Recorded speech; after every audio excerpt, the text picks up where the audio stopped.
प्रभु राम देव भगवान अल्लाह खुदा ईश आदि नाम एक ही शक्ति के हैं। वो कैसा है, कहां है, कैसे मिलता है, किसने देखा है?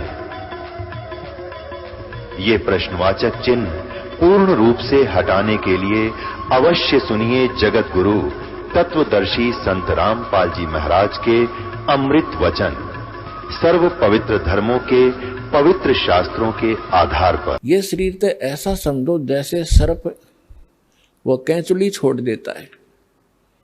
सर्प ने कैंचुली छोड़ दी तो वह सर्प जैसी दिखा करे, लेकिन ओरिजिनल सर्प अन्य है। इसी प्रकार इसके अंदर एक शरीर और है, या ऊपर की कैंचुली है, ये कवर है आपका। तो वो जो शरीर है उसमें जीव मरता नहीं, उसमें दर्द पीड़ा घनी होती है। तो उसमें ऐसा लठ मारते हैं, वो भाले ठोकते हैं, उनकी मर्यादा तोड़कर इधर उधर चलते हैं। सामने हाहाकार मच रही होती है, जहां उनको ठोका जाता है नरक के अंदर तड़फ रहे हैं, हाहाकार मच रही है, किसी को ऐसे गंदा स्थान है वहां पर, तो उसमें उनको भेजा जाता है कि चलो अब वहां कैसे जाएं। वो सब उल्टे उल्टे हटते हैं और पीछे तो वो लठ मारे, उसके बाले ठोके, जबरदस्ती डाल देते हैं। तो परमात्मा कहते हैं नरक द्वार में दूत सब वहां करते खेचाताड़, हम वापस भाजेंगे, वो ठाठा पटकेंगे और उनसे कभू ना छूटता। उसके बाद फिर फिरता चार खानी में, ये 83 लाख योनियों के शरीरों में, चार खानी में भरमता में कभू ना लगता पार। और सो फेरा सब मिट गया मेरे सतगुरु के उपकार। क्यों सारा झंझट बाईपास कर दिया उस सतगुरु ने। इतने दुख आपकी बला टलेगी इस सच्चे नाम को लेने से, कबीर परमात्मा की शरण में आने से, सतलोक वाश्रम बरवाला में आकर दीक्षा ग्रहण करने से। फिर परमात्मा कहते हैं ऐसे सतगुरु के फिर गुणगान कर क्या करूं। आप तो बालक हो, कोई दूसरी कक्षा का, कोई पहली कक्षा का, कोई वैसे सत्संग सुन करने के लिए आया है। लेकिन जब आप इस अध्यात्म ज्ञान से परिचित हो जाओगे, आपकी आंखों से आंसू पड़ा करेंगे। अब तो अफलातून होया फिर ये पुरानी छोटी सी पोस्ट मिल गई, कट कोठी और कार होगी, मोटरसाइकिल होगी, कोई व्यवसाय बन गया छोटा सा, या कितने कोई अधिकारी लग गया। तो परमात्मा याद दिलाना चाहते हैं कि ये सुख तो थोड़े से दिन का है, 10-20 वर्ष का। रिटायर होने के बाद फिर उसकी आंख भी खुल जाती है, या क्या बनेगी तेरे साथ में। कोई ड्राइवर भी ना मिलता है IAS IPS को, न्यू अंडे सैर पट्टे करते पार्का में, ना घर के सुने, बहु गाड़ दें जाते ही सारी तनख्वाह बच्चे ले लें। क्योंकि जो बैटरी जब तक चार्ज रही, पिछले पुण्य थे, तब तक तो वो खूब प्रभु पाक रहा था। और जब वो डिस्चार्ज हो गया, अगर चार्जर है नहीं, भक्ति ठीक करी नहीं, तो कहते हैं संशय शोक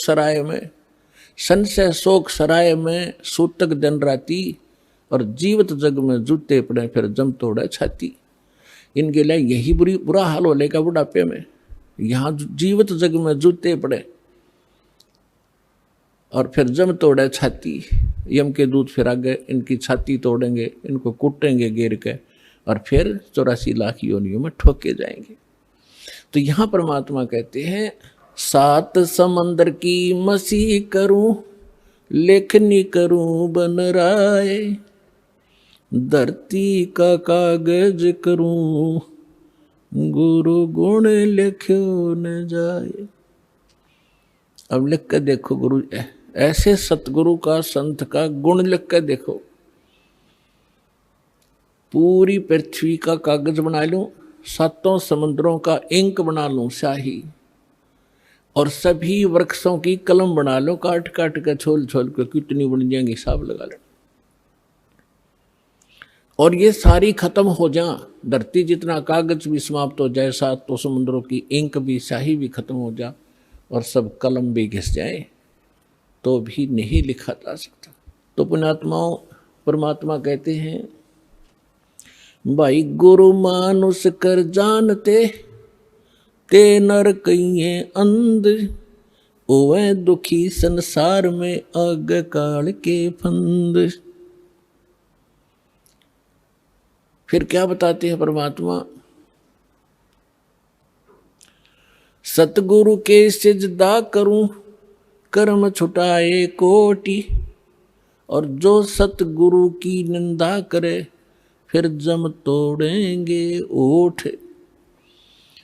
कि ऐसे महापुरुष ने, जिसने हमारे को कितने पापों से बचा दिया, बीड़ी शराब मांस तम्बाकू के अवगुण बताकर हमें वहां से उनसे छुटकारा दिलवाया, और ऐसे अनमोल भगवान की पहचान कराई, और ऐसा अनमोल मंत्र दे दिया जो आज तक ऋषि महर्षि और ब्रह्मा विष्णु महेश के कान भी नहीं पड़ा। तो फिर कहते हैं, सतगुरु के सिजदा करूं, जिसने कर्म छुटाए कोट, करोड़ों कर्मों से बचा दिया, और जो ऐसे सतगुरु की निंदा करे उसको घोर पाप लगता है, अर्थात वो फिर इतनी सजा का पात्र बनता है, जम यम के दूत उसके होठ तोड़ेंगे। होठ फोड़ेंगे मतलब कि ऐसा बुरी तरह पीटेंगे कि तय लागो, ये नहीं देखेंगे इसके, ये यहाँ नहीं मारेंगे होठों पर, तो कहते हैं उसके फिर जम तोड़ेंगे होठ। कहने का भाव यह है कि उसको बहुत भयंकर सजा मिलेगी। तो पुण्यात्माओं, सत्संग से ज्ञान होता है। जैसे आप कल के सत्संग में सुन रहे थे कि धर्मदास नाम के एक महापुरुष, जैसा परमात्मा लीला करता है उस आधार से उनको मिले। परमात्मा की गुणों में लिखा है कि वो परमात्मा प्रत्येक युग में ऐसी लीलाएं करता है। सतलोक में रहता है, सचखंड में अविनाशी स्थान, शाश्वत स्थान पर रहता है, वहाँ उनका ठिकाना है। परमात्मा मनुष्य दृश्य। आज तक ये हमारे ऋषि महर्षि हमें ये निर्णय करके नहीं दे सके कौन तो भगवान है और कैसा उसका आकार है और कहाँ रहता है, उसके पाने का मंत्र कौन सा है, और जो ज्ञान आप दे रहे उसका प्रमाण कहाँ है। लोक वेद सुनाया करते, अपनी अपनी दंत कथा सुनाया करते। तो कबीर अपनी अपनी कह गए, इस दुनिया के माँ और बिन साहेब की बंदगी कहीं ठोर ठिकाना ना। तो पुण्यात्माओं, अभी तक हमारे को ये पता ही नहीं था कि भगवान वास्तव में है कौन। हम विष्णु जी की पूजा करते थे और फिर कहते थे ध्यान लगाते हैं, क्या देखा कि प्रकाश देखा। भगवान कैसा? भगवान निराकार है। फिर श्री विष्णु जी क्या है? हमारी बुद्धि बालकों जैसी थी, स्थिर नहीं थी, हमें पता ही नहीं था क्योंकि हमें गुरु ऐसे मिले थे। तो परमात्मा कहते हैं, मां मुंडू उस संत की जिस तन संशय ना जावे। कहते इसे संत ने छोड़ दे तुरंत, जो शंका निवारण नहीं कर सकता सारी। तो आज तक हम जितने भी सत्संग सुना करते थे या ग्रंथ पढ़ा कर यानी अनुभव पढ़ा करते थे लोग संतों के, उनसे संशय समाप्त नहीं होता था, लेकिन हम श्रद्धालु होने के नाते उनको पढ़ते ही रहते थे। तो परमात्मा का एक विधान है, परमात्मा उसी विधान अनुसार अपने सब कार्य करते हैं। परमेश्वर सतलोक में रहते हैं, जिसको गीता जी में शाश्वत स्थान कहा है, सनातन परमधाम कहते हैं। और वहाँ परमात्मा मनुष्य दृश्य है, एक सिंहासन पर विराजमान है। एक बहुत बड़ा गुम्बद है परमात्मा के ऊपर, बहुत बड़ा एक मंदिर नुमा आकार का, उसके सेंटर में परमात्मा का सिंहासन है। उसके ऊपर मुकुट धारण करके परमात्मा बैठे हैं। सिर पर छत्र है दाता का, श्वेत छित्र है। और फिर यहाँ जब आते हैं अपने, वहाँ परमात्मा के रूप एक रोमकूप में करोड़ सूर्य मिला दे, करोड़ चंद्रमा, इनकी रोशनी भी फीकी पड़े, इतना नूर है दाता का। यहाँ आते हैं तो शोभा को कम कर लेते हैं, हल्का तेज पुंज का शरीर बना लेते हैं, सरल करके आते हैं।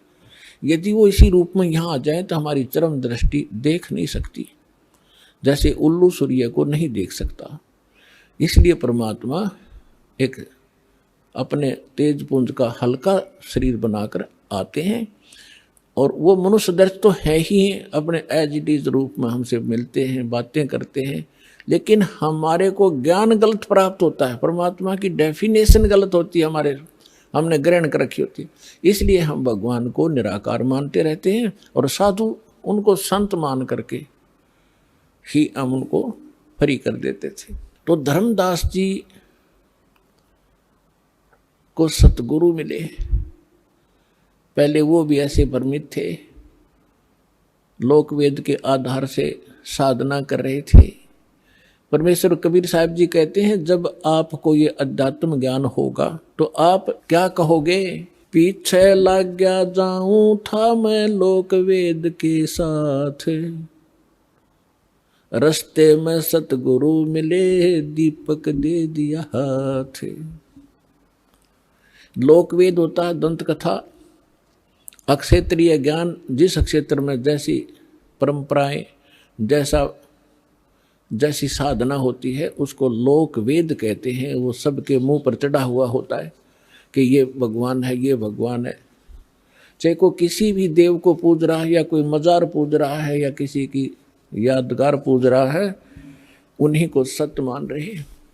तो परमात्मा कहते हैं कि हम पहले हमारे लिए कह रहे हैं, वो तो मालिक थे। जैसे दास पहले भगवान विष्णु जी का पुजारी था, और साथ में शंकर जी को भी पैरेलल आदर दिया करते थे। हनुमान जी का विशेष पुजारी था, और भी अपना जो परंपरागत देवता बाबा श्याम जी या नारी पूजा थी। तो ये साधना हम कर रहे थे। तो ये लोक वेद के आधार से हम साधना कर रहे थे, ये यथार्थ भक्ति मार्ग और ज्ञान नहीं था।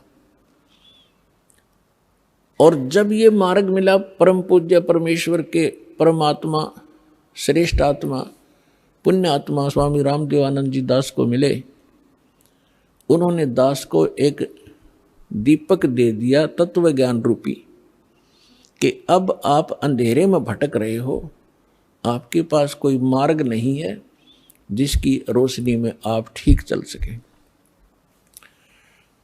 तो उस तत्व ज्ञान रूपी दीपक के रोशनी में दास फिर सीधा चला, तो आज सफलता मिली। तो परमात्मा कहते हैं, पीछे लग गया जाऊं था मैं लोक वेद के साथ, रस्ते में सतगुरु मिले। और यो तत्व ज्ञान रूपी दीपक टॉर्च दे दी, लालटेन दे दी, किसकी रोशनी में चल, गड्ढों में मत गिर। तो यहां परमात्मा कहते हैं कि धर्मदास जी को परमात्मा मथुरा में मिले, वहां उनको टॉर्च दे दी, दीपक दे दिया। उसके बाद उनकी दिशा बदल गई। तो इसी प्रकार कल आपको सत्संग में सुनाया गया था कि धर्मदास जी को परमात्मा मिले, लेकिन हमारे अंदर इतना खचड़ा भर गया है ये अज्ञान का, ये जल्दी से समाप्त नहीं होता।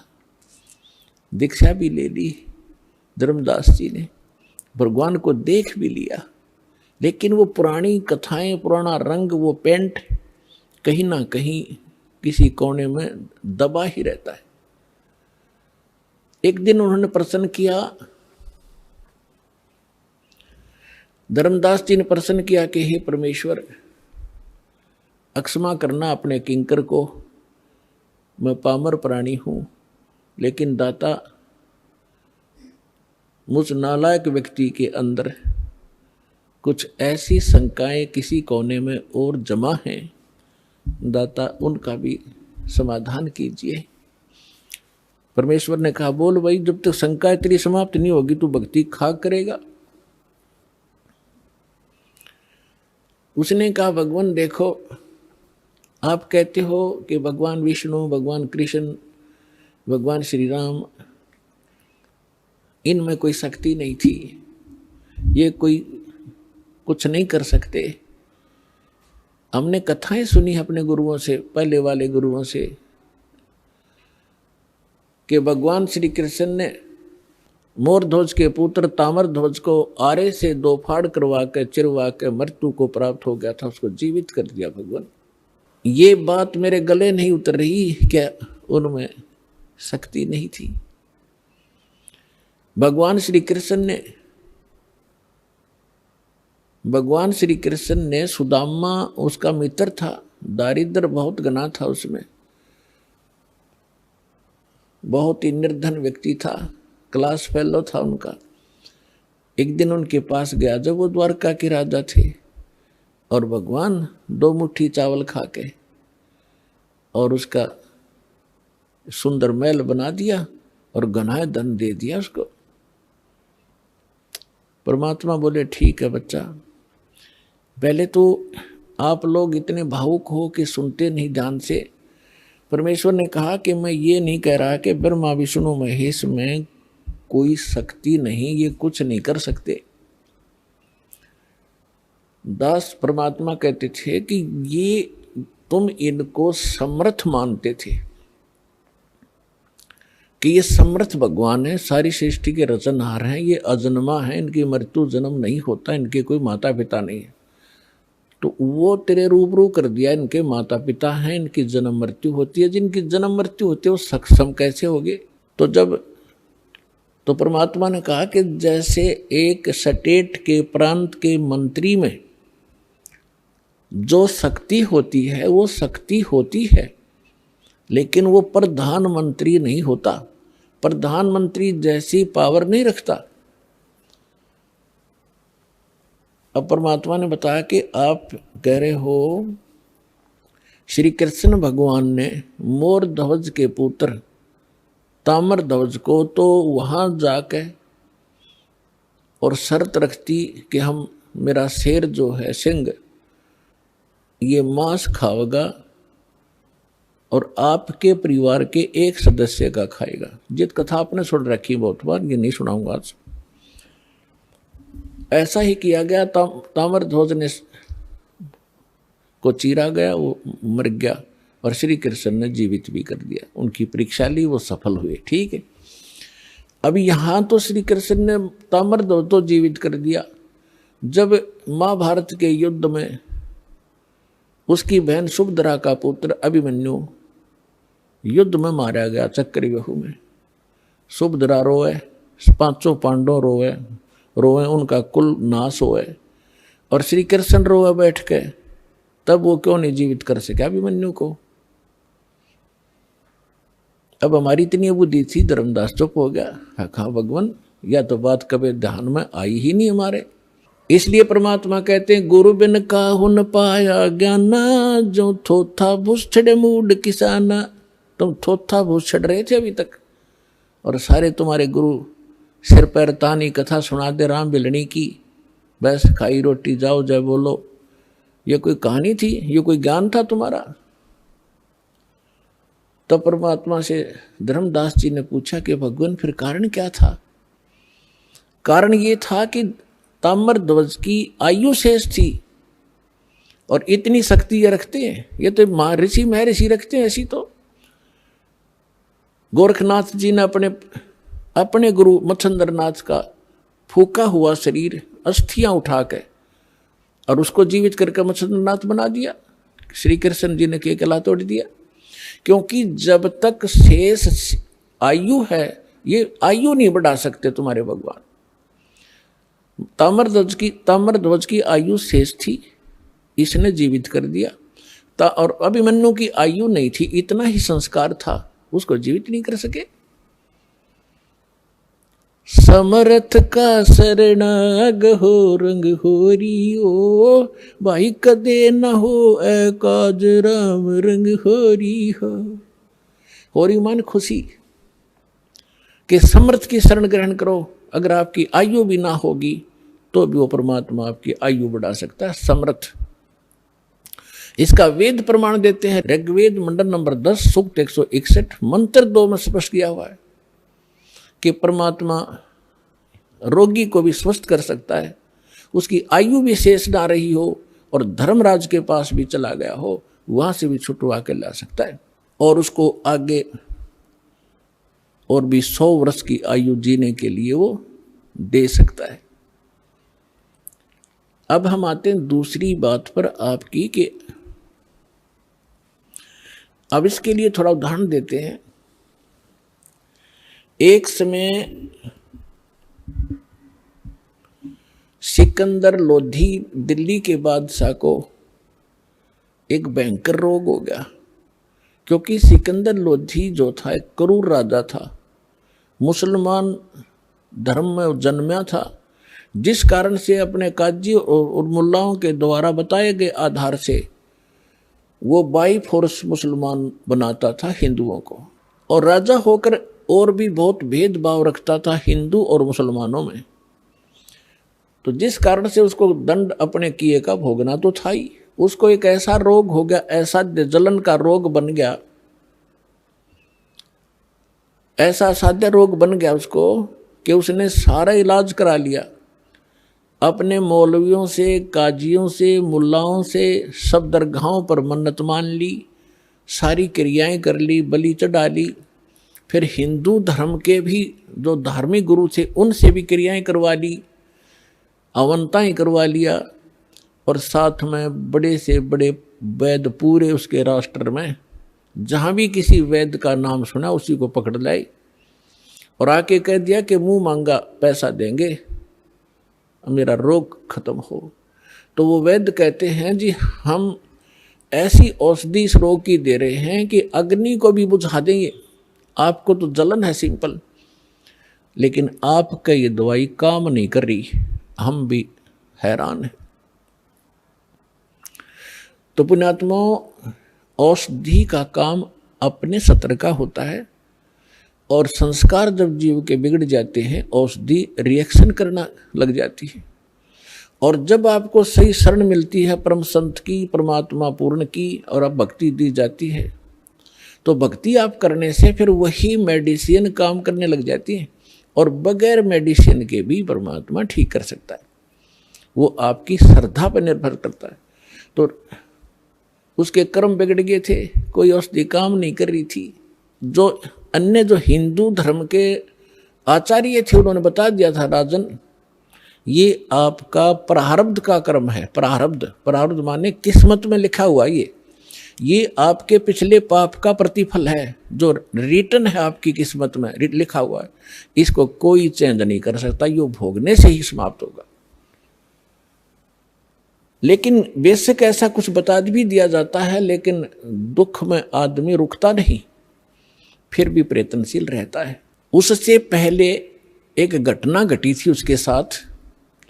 परमेश्वर कबीर जी जब आए हुए थे बनारस में, एक दानक के रूप में, जुलाहे के रूप में लीला कर रहे थे, तो उस समय वो यही ज्ञान दिया करते। तो दास उस परमेश्वर का बोला हुआ आज आपको सुना रहा है। हिंदू और मुसलमानों को जो दास आज बता रहा है, परमात्मा 600 वर्ष पहले सुनाया करते थे। उस समय आप शिक्षित नहीं थे, जिस कारण से परमात्मा के साथ बहुत घनी बदतमीजियां हमने करी और हमारे गुरुओं ने करवाई। वो ये कहा करते ये धानक है, दुल्हा है, ये सदग्रंथों को जानता नहीं, क्योंकि ये संस्कृत पढ़ा नहीं, और संस्कृत पढ़े बिना सदग्रंथ समझ नहीं आते, सारी झूठ बोलता है। तो हमारे यह बात पक्की जचेगी कि कबीर जी अशिक्षित हैं, ये सदग्रंथ नहीं जानते, झूठे बोलते होंगे। तो आज परमात्मा ने सबसे पहले आप पर रहम कराया। 1947 में भारत आज़ाद हुआ, 1951 में दास को यहाँ भेजा। उसके बाद फ्लड आ गई शिक्षा की हिंदुस्तान में। नहीं, हमने हमारे उस समय मुझे मालूम है हमारी 2 सिस्टर तो बगैर पढ़ाई छोड़ दी कि ना हम नहीं पढ़ाएंगे। लड़कियों को तो आसपास भी नहीं, लड़के भी हमारी नंबर आया था पढ़ने का, उससे पहले सभी अशिक्षित थे। तो कहने का भाव ये है कि परमात्मा ने ये जो शिक्षा है या एक आग है, ये इस जीव की नाशक है। इसने नैतिकता का नाश कर दिया, आपस में शिष्टाचार खत्म कर दिया। ऊपर से हम लिपे चोपड़े दिखे हैं, अच्छी पैंट कोट पहन के, और सारे विचार बिगड़ गए हमारे। हमारा व्यवहार बिगड़ गया, बेईमान बन गए, अहंकारी बन गए, छोटी सी पोस्ट पाकर भगवान भूल गए। लेकिन परमात्मा ने ये एक बार ये करना जरूरी था। मालिक को मालूम था कि ये तो आत्मा है, इसको ज्ञान होगा, फिर ये छोड़ देगी उन बुराइयों को। शिक्षा करना जरूरी था।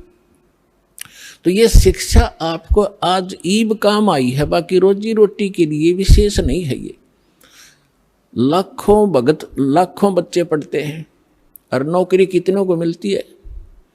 एक वर्ष में करोड़ों बच्चे हिंदुस्तान में शिक्षा ग्रहण करके फारिग होते हैं।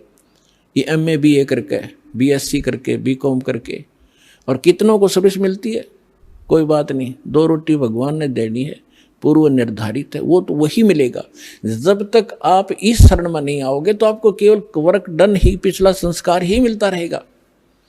और यहाँ आने के बाद ये कर्म की रेख बदल देता, वो समर्थ है ना। भाग में तो लिख देगा आपके 2 रोटी का, इसके दरबार में कोई कमी नहीं। कमी रहेगी तो आपकी नीयत में रहेगी, आपकी श्रद्धा में रहेगी। तो उस समय परमात्मा ये ज्ञान सुनाया करते थे। हिंदू और मुसलमानों के जो पीर गुरु थे परमात्मा के दुश्मन बन गए कि ये तो हमारे धर्म का विरोधी है, ये ब्रह्मा विष्णु महेश को नासवान बताता है, इनके माता पिता बताता है, ऐसा करता है। ऐसे काजी और मुल्लाओं को परमात्मा लताड़ा करते थे कि तुम साधना गलत बता रहे हो। उनको कहा करते थे, एक मुल्ला मस्जिद में कुके एक पुकारे बोका, इनमें कौन सिरे को जागा, हमको लग गया धोखा। अब तुम बकरीद मनाते हो, बकरे को हलाल करते हो, एक बकरा तो वहाँ मिमा रहा है, अपनी जान जा रही है, रो रहा है, म्या म्या कर रहा है, और एक मुल्ला कूक रहा है मस्जिद में, हे अल्लाहू अकबर, हे अल्लाहू अकबर, इस बकरे की रूह को स्वर्ग में स्थान देना। जैसे उस मुल्ला के बाप का नौकर है वो भगवान है, उसके कहने तो उसने स्वर्ग में भेज देगा उस बकरे की आत्मा ने। परमात्मा कहते हैं, जय या रू तें भिष्ट पिठाई तो कर तदबीर कबीला भाई। अगर तुझे डेफिनेट कॉन्फिडेंस है इस बात का कि ऐसी क्रिया से ये बकरे की आत्मा भिष्ट में चली जाती है, तो अपने परिवार ने करके दिखा, तो किसी एक इस तरह भेज उसको स्वर्ग में। तो इस तरह की परमात्मा की सच्चाई, इस कड़वी सच्चाई को वो बालक सहन नहीं कर सके, विरोधी बन गए। इसी प्रकार हिंदुओं को समझाया करते थे कि पांडे निपुण कसाई संतो, ये पांडे निपुण कसाई, ये बलि चढ़वाओ देवी कह के दे, काली कह के दे, भैरव कह, और ये गलत साधना बता रहे तुम्हारे को, शास्त्र विरुद्ध साधना दे। तो दोनों दुश्मन बन गए। और परमात्मा इन मुसलमानों को कहा करते और हिंदुओं को कहते थे, नहीं है दारम दारा, वहां तो नहीं है दारम दारा, उस दरगाह में धर्म राय है, लेखा लेगा सारा, मुल्ला कुक के बंग सुनावे ना बेरा करता रहा। और फिर परमात्मा हिंदुओं ने कहा करते थे कि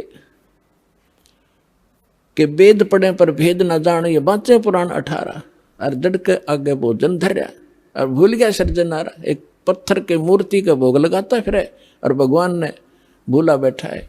और बात करे मैं वेद का ज्ञाता हूँ, खाक पड़ा तुमने वेद, वेद में लिखा कहीं ऐसी क्रिया करो। तो इससे वो सबक शुद्ध हुए और मुसलमान विरोधी कर दिए सारे मुसलमान उन पीरों और मुल्ला और काजियों ने कि कबीर काफिर है, हमारे धर्म की तौहीन करता है, ये मांस खाने को भी मना करता है, हमें राक्षस बताता है। एक दिन सिकंदर लोधी चला गया वहां पर बनारस में, काशी में, क्योंकि वो पूरा सम्राट था। दिल्ली के बादशाह के अंतर्गत सभी छोटे नरेश नवाब आते थे। तो वीर देव सिंह बघेल काशी का नरेश था, वो राजा सम्राट यानी दिल्ली के बादशाह के अंतर्गत था। जैसे आजकल अन्य स्टेट हैं, लेकिन सेंटर में हमारे प्रधानमंत्री के अंतर्गत आते हैं, ऐसा वो प्रधानमंत्री समझ लो उस समय। तो वहाँ जाते रहते थे, अपने अन्य नवाबों के पास कुछ टैक्स वैक्स लेते थे वहाँ से, और उन वहाँ की पब्लिक की कुछ ग्रीवेंसेज भी सुना करते थे।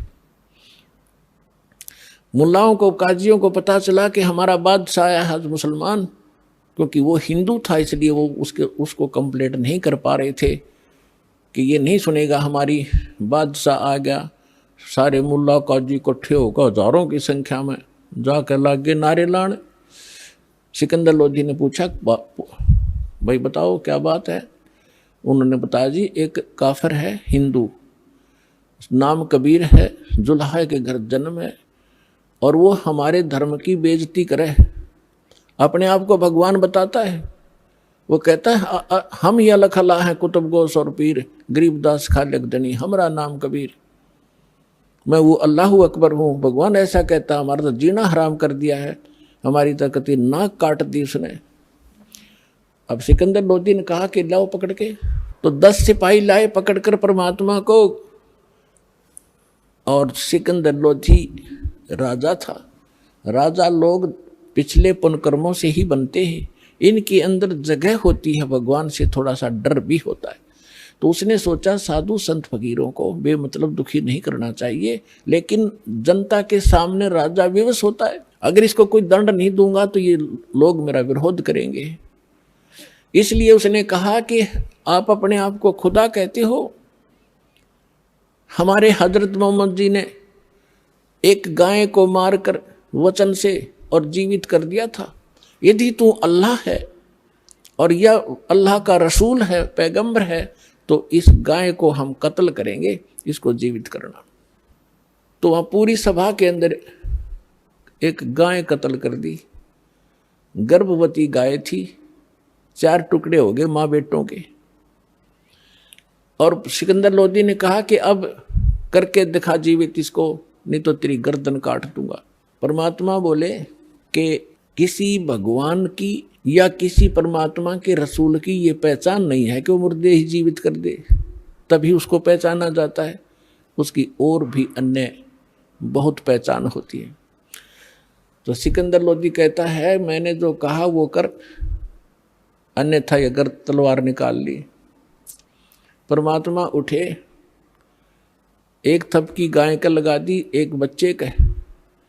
गाय भी जुड़ गई, बच्चा भी जुड़ गया, जैसे निशान भी ना हो, और ला का बच्चा गाय की दूध की डेग बाल्टी ठोक दी और कहा कि गाय अपनी अम्मा है, इस पर छुरी मत बाह, गरीबदास की दूध को सभी आत्म का। अरे अनाड़ियों, तुम गाय का मांस खाकर एक दिन में फारिग कर देते हो, ये तुम्हारी माँ है, जिस माँ का दूध पीत हो, जिस ममड़ी का दूध पीवत हो, फिर ताको करो हलाल कसाई। जिसका तुम दूध पीते हो उसको माँ कहते हो। और गाय का, पहले गाय ही ज्यादा होती थी, भैंस इतनी प्रचलन में नहीं थी, नहीं तो भैंस भी माँ है, दूध तो उसका पीवे हम। और फिर तुम इसका दूध पीते हो, फिर इसको मारकर खाते हो, तुम्हारी दया को चोर ले गए हैं। तो उस समय सब कांपे खड़े खड़े, क्योंकि ऐसा चमत्कार। सिकंदर तक कांपे, सन्नाटा छा गया। सारे जो बकवास कर रहे थे, जो नकली ढेड थे वो तो चले गए, वो जो मुखिया थे, शेष जितने वहाँ लाखों हजारों लोग इकट्ठे थे, सब ने पर जय जयकार करी कबीर भगवान की और दीक्षा ली उस परम पिता से और अपना कल्याण करवाया। सिकंदर लोधी ने चरणों में लेट कर दंडोत प्रणाम की कि मुझे माफ करो परवरदिगार, मैं पहचान नहीं पाया आपको। परमात्मा बोले ठीक है चल। पालकियां बैठा के परमात्मा को पालकियों में आदर के साथ, सत्कार के साथ उनके घर छोड़कर आए झोपड़ी में। ऐसे समर्थ थे कबीर भगवान। तो गाय जीवित करी, मोर ध्वज का पुत्र ताम्र ध्वज श्री कृष्ण ने जीवित कर दिया, वहां गाय जीवित करी। और सुनाता हूं कथा आगे। अब कुछ दिनों के बाद सिकंदर लोधी को जो दास ने बताया भयंकर रोग हो गया, जिसका कहीं ट्रीटमेंट नहीं हो रहा था। किसी ने बताया कि काशी के अंदर एक बहुत बड़े महापुरुष रहते हैं, वो आशीर्वाद मात्र से स्वस्थ कर देते हैं, मरता क्या नहीं करता। तो फिर से सिकंदर लोधी कई वर्षों के बाद काशी पहुंचा। जब काशी पहुंचा तो वहां का राजा वीरदेव सिंह बघेल कबीर परमेश्वर का शिष्य हो चुका था। उनकी शक्ति और ज्ञान से वो परिचित हो चुका था। सिकंदर लोधी के आगमन पर उसने उसकी जो आओ भगत के लिए बहुत सुंदर मेज के ऊपर काजू, किशमिश, सेब, संतरे, दूध, खीर, हलवा, बड़ी, कचौड़ी, पूरी मेज पर रखी। सिकंदर बैठ गया। और कहा, वीर सिंह मैं तेरे आतिथ्य से बहुत प्रसन्न हूँ, अतिथि सत्कार से मैं प्रसन्न हूँ, लेकिन मैं खा कुछ नहीं सकता, मेरे खाए कर मान लेना। वीर सिंह ने पूछा कि कारण क्या है भगवान राजन, कि मेरे एक ऐसा रोग है जलन का रोग ऐसा होता है जैसे किसी के हाथ पर चाप गिर गया और कितनी पीड़ा होती है, वो तो जल भी जाता है, उपड़ भी जाता है, फलके भी पड़ जाते हैं, लेकिन वो ऐसा रोग होता है, दर्द उतना ही होता है जैसे जले हुए का होता, पर निशान कहीं नहीं होता, चिन्ह नहीं दिखते। ये भयंकर मार उस प्राणी पर पाप के कारण थी। तो उसने कहा कि मुझे ऐसा रोग है और मैंने सब जगह ट्रीटमेंट करा लिया है, और आखिर में हिंदू देवता संतों ने तो कह दिया है कि तेने आजीवन आपने ये भोगना पड़ेगा, लेकिन फिर भी मुझे कोई बताता है रुका जाता नहीं, मरता क्या नहीं करता। तो मैंने सुना है कि यहाँ कोई संत है, और फिर पूछा भी क्या नाम बताया था उसका, उन्होंने बताया, साथ बैठे आए हुए थे उसके काफी व्यक्ति, कि कबीर नाम बताया जी, कबीर।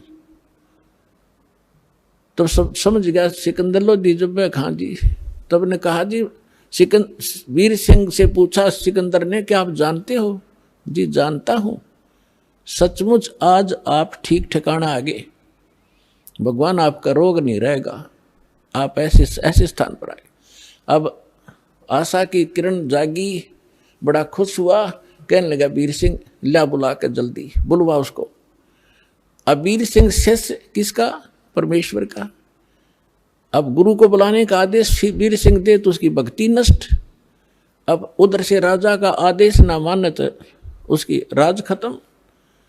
अब दो पाटों के बीच फंस के खड़ा हो गया, फिर बुद्धि से काम लिया। उसने कहा कि जो आज्ञा महाराज आपकी शिरोधार्य होगी, लेकिन मैं उनका शिष्य हो चुका हूं और मैंने ज्ञान प्राप्त किया है। ज्ञान में सुना जाता है कि संत को बाई ऑर्डर नहीं बुलाना चाहिए, और यदि हमने बाई ऑर्डर बुला लिया और उन्होंने आकर के रजा बख्शी नहीं तो क्या फायदा बुलाने का, बैठे रहेंगे वो यहाँ पर।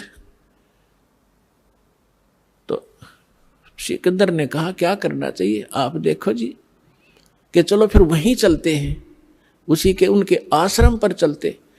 वीर सिंह ने बताया जी उनका आश्रम अपना नहीं है, वो तो अपना एक गृहस्थ जीवन जीकर दिखा रहे हैं, जुलाए हैं, उनका काम करते हैं, लेकिन एक आश्रम है उनके गुरु का, रामानंद जी का, वहां आते हैं वो इस समय, ये समय उनका उनकी आरती में शाम में डेली शामिल होने का है, और वहां आएंगे वहीं मिल लेंगे। सिकंदर ने कहा बहुत अच्छा, चलो चलते हैं, हम स्वयं ही चलते हैं, मरता क्या नहीं करता।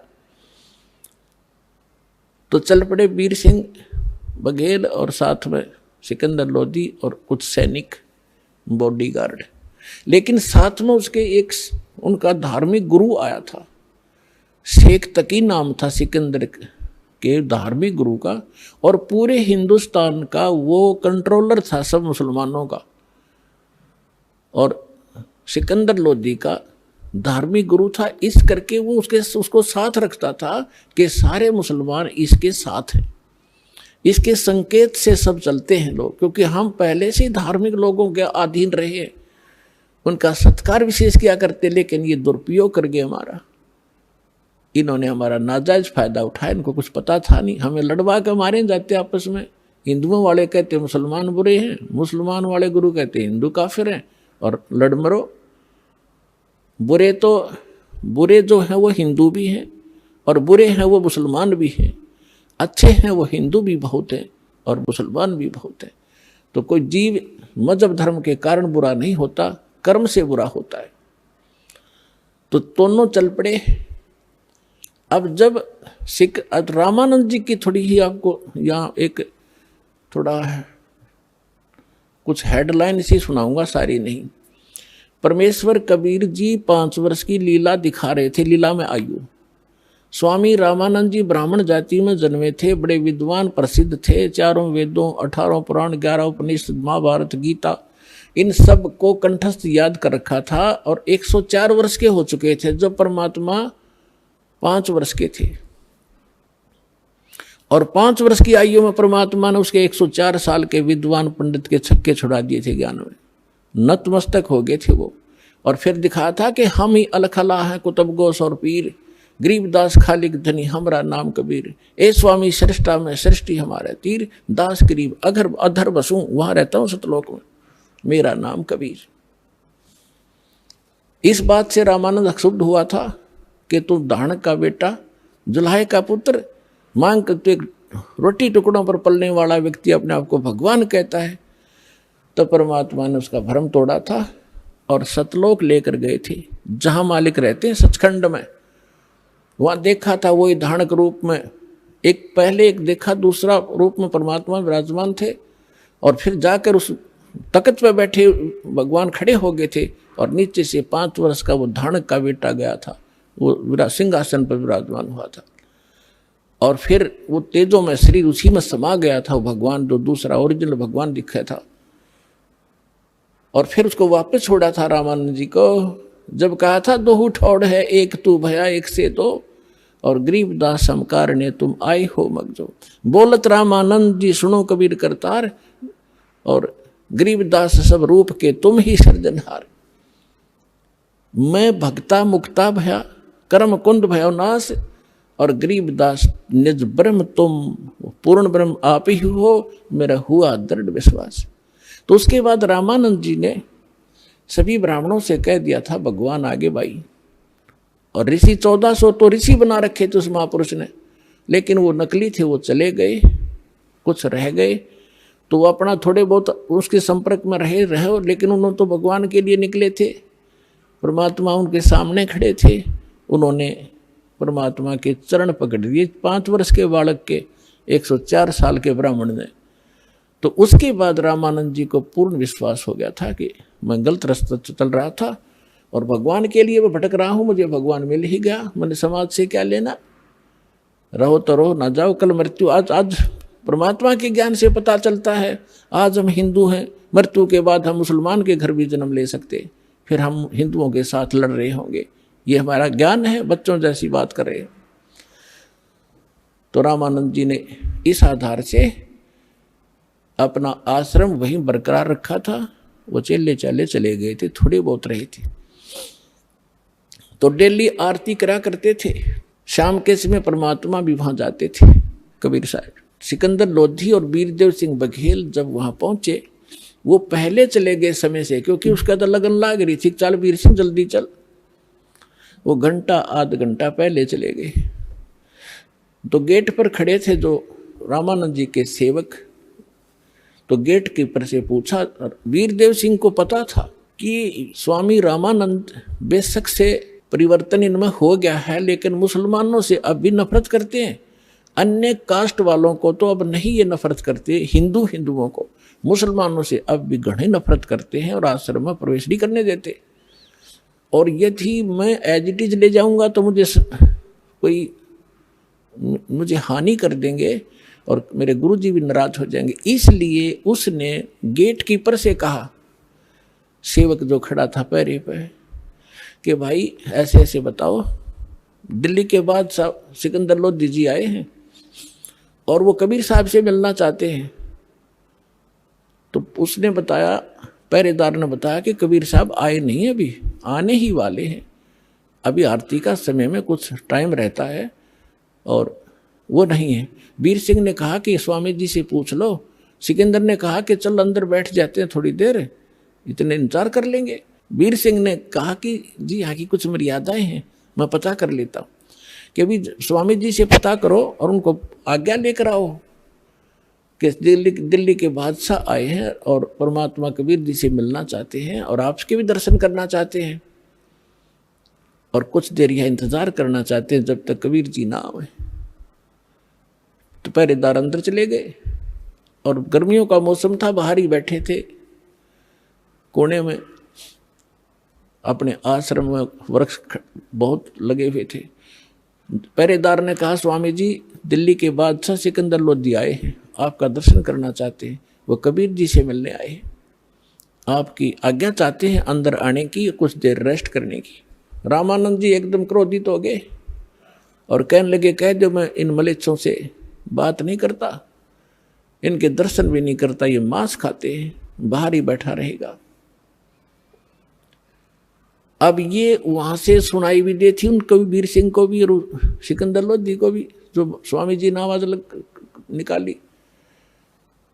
और आके फिर पहरेदार ने बता दी कि जी ऐसे ऐसे कहा, स्वामी जी ने मना कर दिया कि मुसलमानों को हम आश्रम में प्रवेश नहीं करने देते, बाहर इंतजार कर लेगा।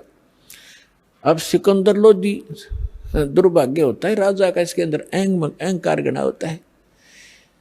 अब संतों के साथ यदि कोई राजा टकराता है तो अंधा गधा होता है, जो रेल की पटरी पर खड़ा होकर उसी को लात मारना चाहता है। सिकंदर लोधी ने वही करा, निकाल कर तलवार और चल पड़ा अंदर कि ये 2 कौड़ी का महात्मा दिल्ली के सम्राट को ऐसी शब्द बोलता है तो आम मुसलमान के साथ ये कैसा बर्ताव करता होगा, इसकी गर्दन काट देता। अब निकाल कर तलवार चल पड़ा। फिर कौन पूछा था, किसकी हिम्मत थी भगत उसको रोक दे, जाके संत की गर्दन काट दी, 2 टुकड़े हो गए।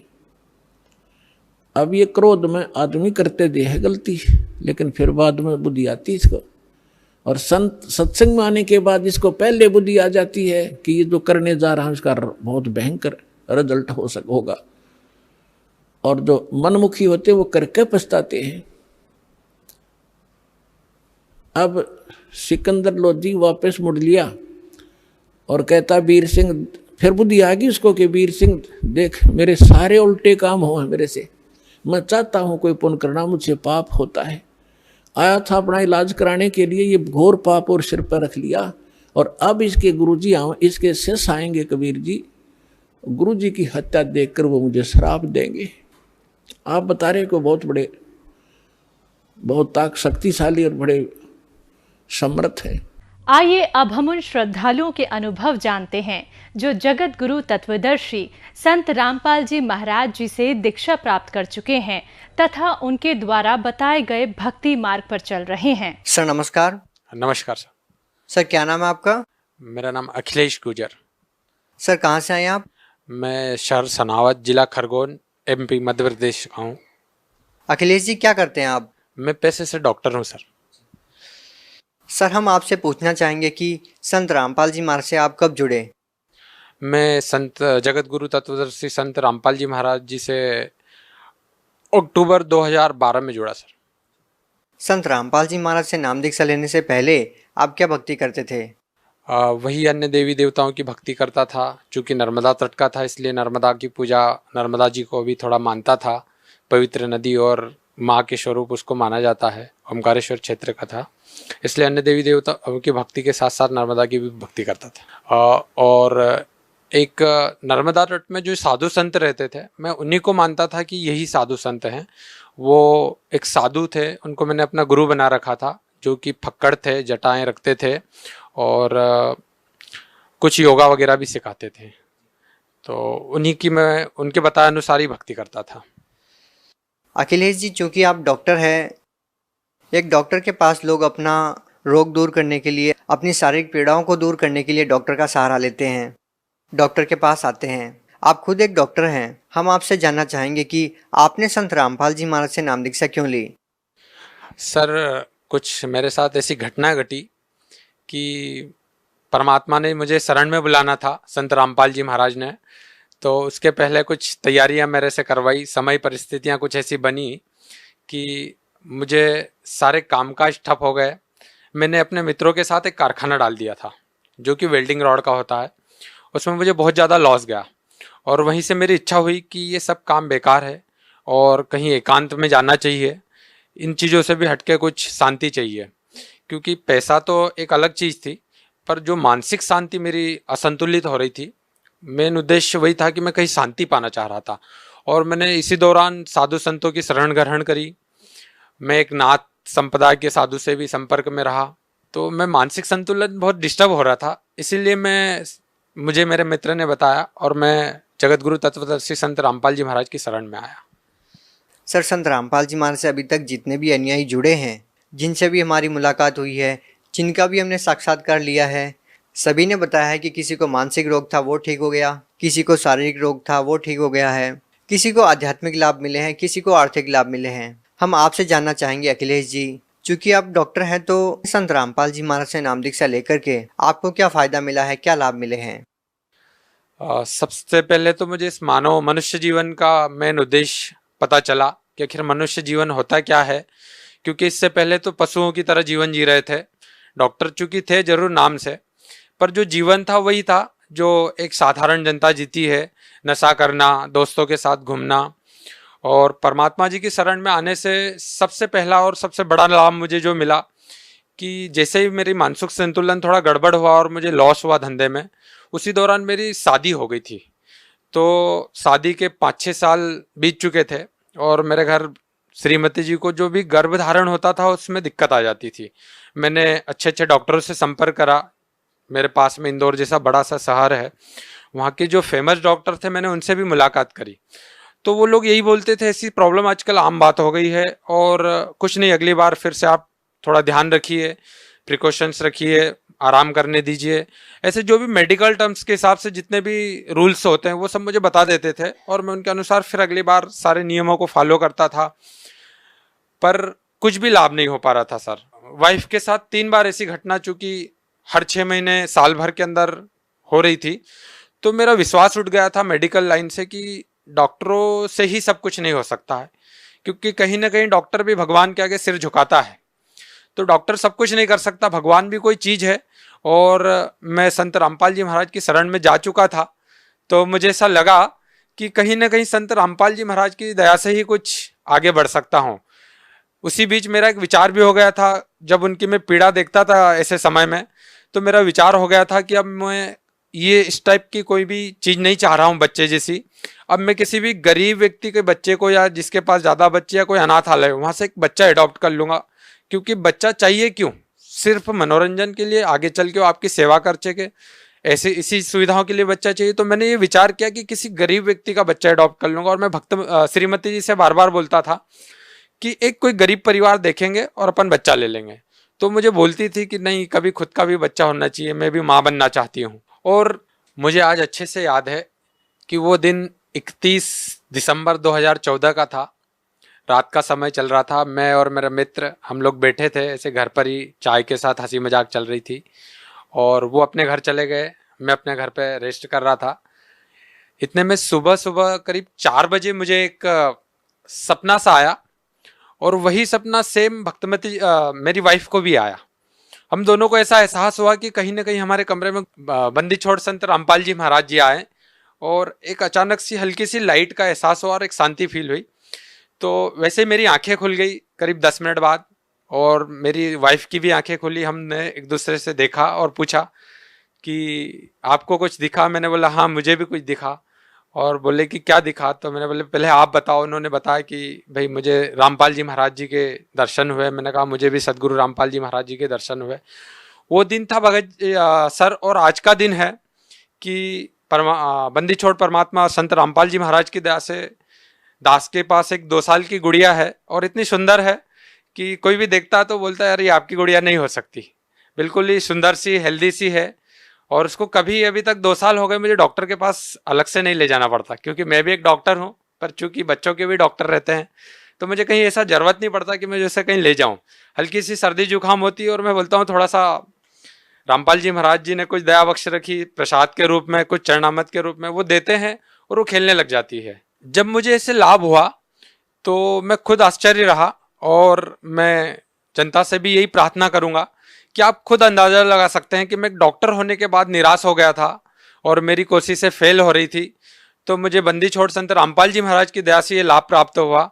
इसके बाद मुझे एक बवासीर की समस्या खुद को थी, चूंकि हल्की सी थी तो मैं ध्यान नहीं दे रहा था, मैंने छोटी मोटी दवाइयाँ ले रखी थी, फिर भी कुछ आराम नहीं मिल रहा था, पता ही नहीं चला वो तकलीफ कब गायब हो गई। ऐसे बहुत सारे लाभ जो छोटे छोटे आए दिन हो जाते हैं, जिनका कभी एहसास भी नहीं हो पाता, और परमात्मा कब वो लाभ दे देते हैं पता ही नहीं चलता। सर, आप एक शिक्षित व्यक्ति भी हैं और साथ ही डॉक्टर भी हैं। जैसा कि आपने बताया कि आपको संतान की प्राप्ति नहीं हो रही थी, और संत रामपाल जी महाराज से नाम दीक्षा लेने के बाद आपको संतान की प्राप्ति हुई है। सर, जैसा कि हम देखते हैं कि साइंस का ज़माना है और लोग डिजिटल इंडिया की बात कर रहे हैं, क्या ऐसे समय में लोग इस बात पे विश्वास कर पाएंगे कि किसी संत से आशीर्वाद लेने से ऐसे लाभ मिल सकते हैं जो राहत डॉक्टरों से नहीं मिल सकती, वो संत के आशीर्वाद से मिल सकती है? आप चूंकि खुद एक डॉक्टर हैं, आप इस बारे में क्या कहना चाहेंगे? सर, आज जो मॉडर्न युग है, जो साइंस का ज़माना चल रहा है और जो डिजिटल इंडिया की हम बात कर रहे हैं, यहाँ पर मैं ये कहना चाहूँगा कि अध्यात्म एक ऐसी चीज़ है जहाँ साइंस खत्म होता है, स्टॉप होता है, जहाँ सारी सीमाएं खत्म हो जाती है साइंस की, वहाँ से अध्यात्म की शुरुआत होती है। क्योंकि जब मैंने संत रामपाल जी महाराज जी का ज्ञान सुना, पढ़ा और जाना, जब मुझे ये एहसास हुआ कि अध्यात्म क्या चीज़ है और ये समझ में आया कि ये क्यों करना चाहिए, हमें मानव जीवन के क्या उद्देश्य है और कैसे करना चाहिए, मानव जीवन क्यों जीना चाहिए, क्या इसके उद्देश्य मूल उद्देश्य है। सर, सबसे ज़्यादा संत रामपाल जी महाराज को इस बात को लेकर के काफ़ी प्रसिद्धि मिल रही है कि संत रामपाल जी महाराज से जो भी नाम दीक्षा लेते हैं वो नशा छोड़ देते हैं। सर, इस बारे में आपका क्या अनुभव है? सर, मैं खुद नशा करता था, क्योंकि जो फ्रेंड सर्कल था वो कुछ ऐसा था कि कभी ना कभी हफ्ते में एक बार कुछ ड्रिंक वगैरह या फिर सिगरेट की एक आदत सी हो गई थी, मैं खुद भी लेता था। और नशे की आदत के कारण क्या होता था सर कि मेरे खुद का चिड़चिड़ापन बढ़ जाता था और कभी कभी हम दोनों का बहुत झगड़ा हो जाता था और इतना गुस्सा आ जाता था मुझे कि बहुत सारी चीज़ें मैं तोड़ फोड़ कर दिया करता था। ये मेरी एक बहुत बैड हैबिट थी और इस नशे की लत को रामपाल जी महाराज जी के आशीर्वाद मात्र से ऐसा छूट गया कि मुझे पता ही नहीं चला। उससे पहले मैंने कई बार कोशिश कर चुका था मैं कि ये नशा दूर हो जाए। मैं काफ़ी कुछ 8-8 दिन तक कोशिश करता था, ले नहीं पाता था, कसम खा लेता था कि अब नशा नहीं करूँगा। 8 दिन बाद पता चलता था कि एक ऐसी लत सी खींचती थी और चूंकि डॉक्टर होने के नाते जानता भी था कि ये एक बैड हैबिट है, इससे बहुत सारी बीमारियां पैदा होती है। पर मैंने अपने इतने से जीवन में देखा है कि जो बड़े बड़े स्पेशलिस्ट लोग हैं जो दूसरे को राय देते हैं कि नशा नहीं करना चाहिए, वो भी छुप छुप के नशा करते हैं। मैंने अपने जीवन में देखा है। तो ये बंदी छोड़ रामपाल जी महाराज की आशीर्वाद मात्र से मेरी ये सारी आदतें पूरी तरह से छूट गई। सर, भगत समाज को आप इस बारे में क्या संदेश देना चाहेंगे? मैं सारी भगत समाज से और सारे मानव समाज से एक ही प्रार्थना करना चाहूँगा कि चूंकि मैं भी खुद डॉक्टर हूँ, आप देखते हैं हॉस्पिटलों में आके या हम खुद भी देखते हैं जब ड्यूटी पे या कभी ऐसे केसेस रहते हैं तो हजारों की संख्या में लोग तड़पते रहते हैं, उनकी बीमारियों का निदान नहीं लग पाता। वो डॉक्टरों के चक्कर पे चक्कर काटते रहता है, हॉस्पिटलों पे चक्कर काटते रहता है, पर उसका कोई निवारण नहीं लग पाता है। और चूंकि डॉक्टर भी खुद अपने कार्य को शुरू करने से पहले एक बार भगवान को जरूर याद करता है। वो मानता है कहीं ना कहीं कि भगवान जैसी कोई चीज़ इस दुनिया में है, मेरे से भी ऊपर, या इस दुनिया को चलाने वाली कोई शक्ति है जो हम सबसे ऊपर है। तो मेरा एक सभी से एक ही निवेदन है कि आप अगर पूरी तरह थक चुके हो और आपको कहीं ना कहीं विश्वास हो कि भगवान इस दुनिया में है, तो आप बंदी छोड़ सदगुरु रामपाल जी महाराज जी की शरण में आके देखें, उनका ज्ञान सुने, समझे। चूंकि पूरा ज्ञान शास्त्रों, वेदों, रामायण जी, गीता जी, कुरान शरीफ, बाइबिल, जितने भी दुनिया के ग्रंथ धर्म शास्त्र हैं, उन सबसे रामपाल जी महाराज जी ने प्रमाणित करके दिखा दिया कि भगवान कौन है, कैसा है, कैसा मिलता है, उसको पाने की विधि क्या है। और बहुत ही सरल और आसान तरीके से भक्ति जितनी सहज रामपाल जी महाराज जी ने बताई। भक्ति नाम सुन के ही डर लगता था पहले, रामपाल जी महाराज ने सारे वेदों से निराकरण करके बता दिया कि भक्ति कैसी और क्यों करनी चाहिए, उसका महत्व क्या है भक्ति का। तो मेरा आप सभी से यही निवेदन है कि आप एक बार रामपाल जी महाराज की शरण में आके उनका ज्ञान जहाँ भी आपको पुस्तक के माध्यम से, टीवी चैनलों के माध्यम से या फिर SMS, कोई बुक्स, जैसे भी आपको मिले, एक बार जरूर पढ़ के देखें। आप खुद निर्णय करिएगा कि क्या सही और क्या गलत चीज है। बहुत बहुत धन्यवाद सत साहिब जी।